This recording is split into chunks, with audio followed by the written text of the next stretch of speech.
the 15 must-have email marketing flows that you need to set up for your brand. These flows generated our clients millions of dollars in email revenue. I'm Nikita from aspectagency.com. Let's go ahead and jump right in. I'm going to be covering these flows in order of most revenue to least revenue, starting off with the welcome flow. You want to have a good first impression, and this is where the welcome flow comes into play. First, the person signs up for the newsletter through a pop-up, and the first email, welcome to the brand, have a coupon ready within that email if you do have an offer, and essentially just break down a quick gist about your brand. The second email that goes out 3 days later talks about what makes your brand different, a little us versus them, maybe do some value content within that email that a customer might enjoy. A couple days later, we want to have some more niche relevant value content. So if your brand is about mountain biking, maybe have some biking trails included in there, something that gives value to the customer and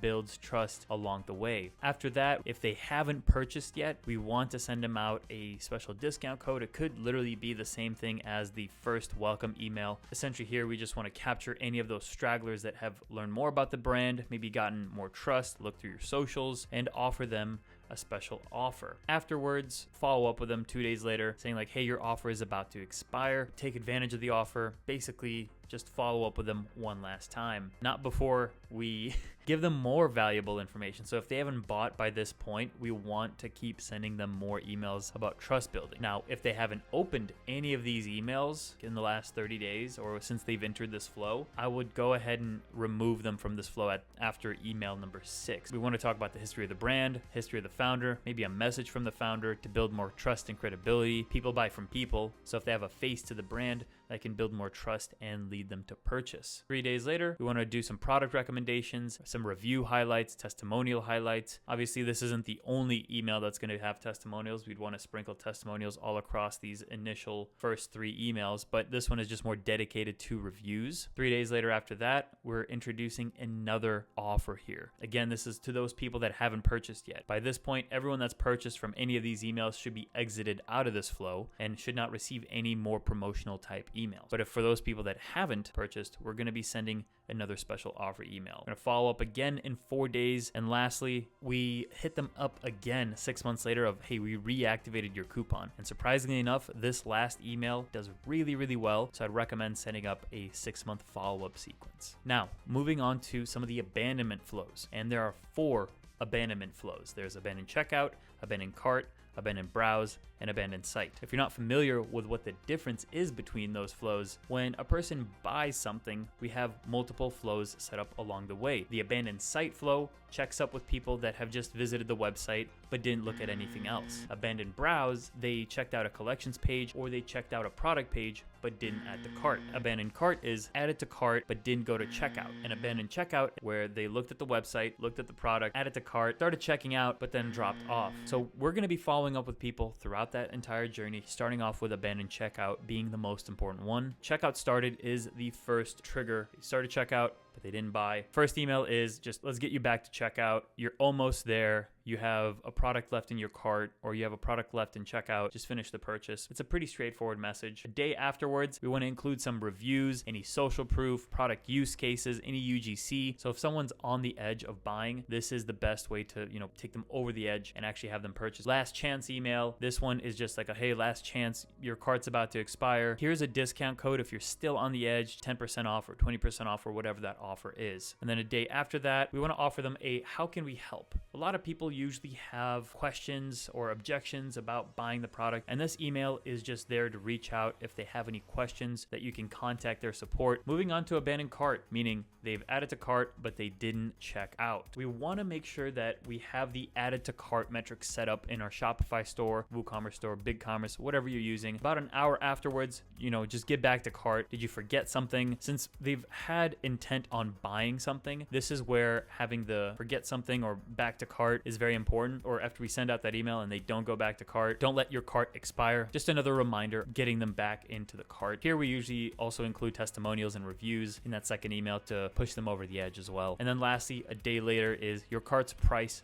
dropped. And this is a similar take on the last chance discount. We're kind of flipping the psychology. Instead of, hey, here's a discount code, it's more so like, hey, your cart price has dropped. And that usually gets people's attention, helps them convert into a customer. Moving on to abandoned browse. Again, you want to make sure that you have the viewed product metric installed within Klaviyo. If you want me to do a video on these metrics, let me know down in the comments below and I'll make sure to set that up. Now, about an hour after they viewed the product but didn't buy, we want to have a call to action to get them back to the item that they were browsing. Grab what you caught your eye. We don't want to insinuate they want to purchase something. More so, we want to just get them back to the product so that way they can finish looking over any reviews that they might have or adding that product to cart. And again, if they abandon cart, we're going to hit them with the abandoned cart emails. Next up, a day later, we want to send them out a still deciding email. Like, are you still on the fence? And this is where we can reuse some of the assets from the what makes us different email. This is especially powerful when you're using before and after graph or a graph that goes over all the different features that your product has over the competition. And then lastly, a day later is don't miss out incentive to buy. Similar to your cart price dropped is like, hey, we're having a special on this specific product only. Use this discount code to get that specific percentage off, or use this code to get specific dollar amount off. Abandoned site, which is one of the more general ones. Again, you need to have an active on site metric on here with a filter of they didn't purchase anything. And again, after an hour, they were active on site. It's like unsure how to start. And this is where we push any content that we have from the client. So push them to a blog, any product categories, or any categories within their blog that would make sense to answer any big questions. And this is also an email where you want to overcome any general objections that a customer might have. Then social proof and education and reviews. Again, that social proof and the reviews are what help drive customer conversion. So we want to kind of spoon feed the customer on the reviews and the social proof and educate them on why our product is superior. And then lastly, another incentive to buy. This is just like our last Hail Mary, because after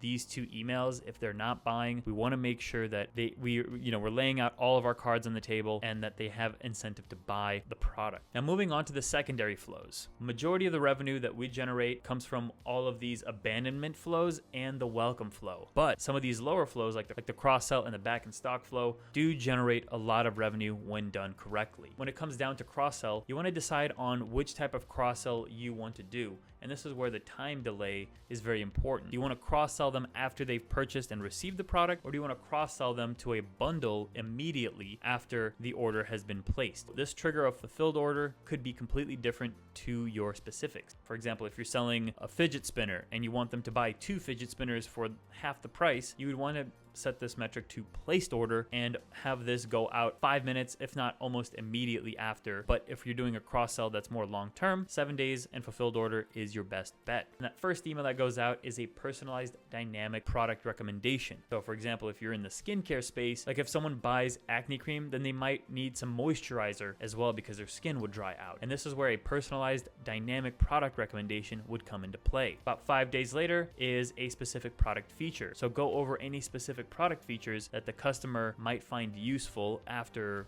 buying, that acne cream. Lastly, 5 days later, cover another feature of that specific product that we recommended. If you're selling paint kits, having a specific paint brush might help you with your strokes, or it might help you with the brush lines, or it might help you stay within the lines of that paint by number kit. So all of these are very important to send out afterwards because you sold them on the first experience. Now it's time to sell them on the next 2, 3, 4 experiences that they will have with your brand. Now going into the back in stock flow, this one goes after they've subscribed to your back in stock email. This is crucial because if you just sell out a product and you're not capturing emails, do this as soon as possible. Set up a email capture on your product page because otherwise you're going to be missing out on a ton of revenue. Now, if you're out of stock, we want to give the customer some sort of consolation prize. Basically, you want to send out this email almost immediately of like, hey, sorry, we're out of this specific product, but we do have a wide selection of these other products, and here's a special discount code for the inconvenience that you can use on any of our products below. And this is going to help you generate way more revenue than you thought you were when you just had out of stock, because people still may want to buy something, and this just gives them an extra incentive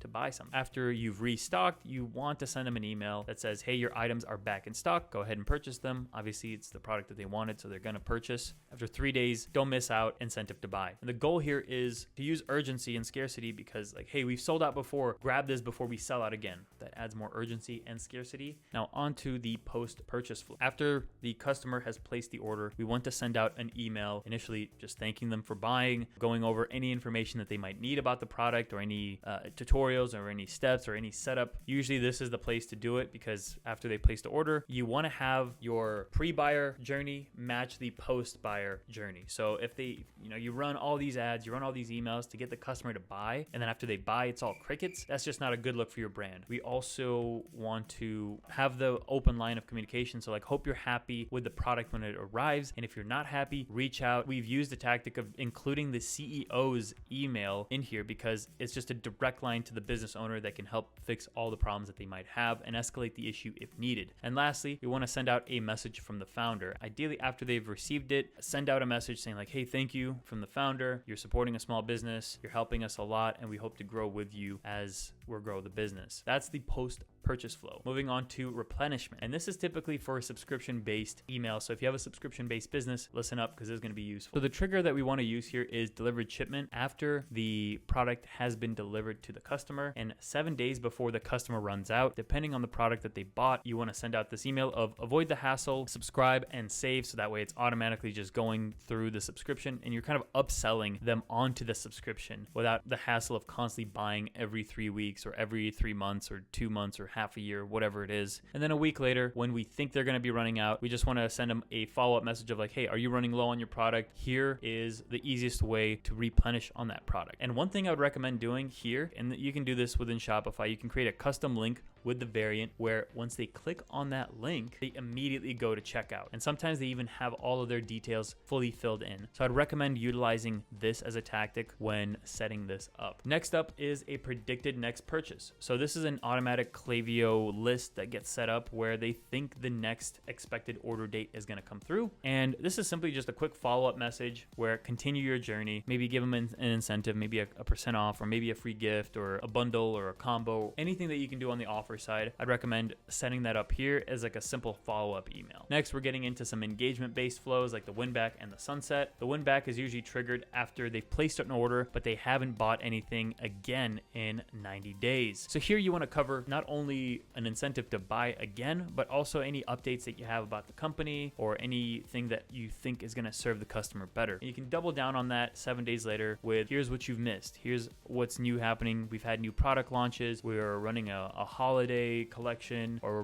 we're running a summer collection, that sort of thing. You kind of just want to update them on what's going on with the business there. On the sunset side, this is more so zero engagement has been happening in the last 180 days. So about half a year goes by and the customer still hasn't been opening any emails or hasn't ordered anything. We want to send them a little bit of a we miss you text or we miss you email. Like, hey, we miss you. We want you to come back. Is there anything we can do? Or is there anything we could do to improve our experience? 7 days later, another one, come see what's new, and have an incentive of maybe a win back discount code of like 10% off or 20% off. You can get a little bit aggressive here because for the most part, this sunset flow is just a Hail Mary. If they haven't bought before, maybe they'll buy again type. And then lastly, would you like us to remove you from our list? If they replied yes, obviously remove them from the list. If they haven't replied, you can still remove them off the list. And if they replied no, keep them on the list. Pretty straightforward and self-explanatory. Now moving on to the last three flows here. The review request is pretty straightforward. Once they're eligible for review, and this is typically 30 days after they've purchased, you want to send out a review request with incentive. Depending on what the incentive is, that's up to your brand. We've done Amazon gift cards, we've done store credit, we've done discount codes,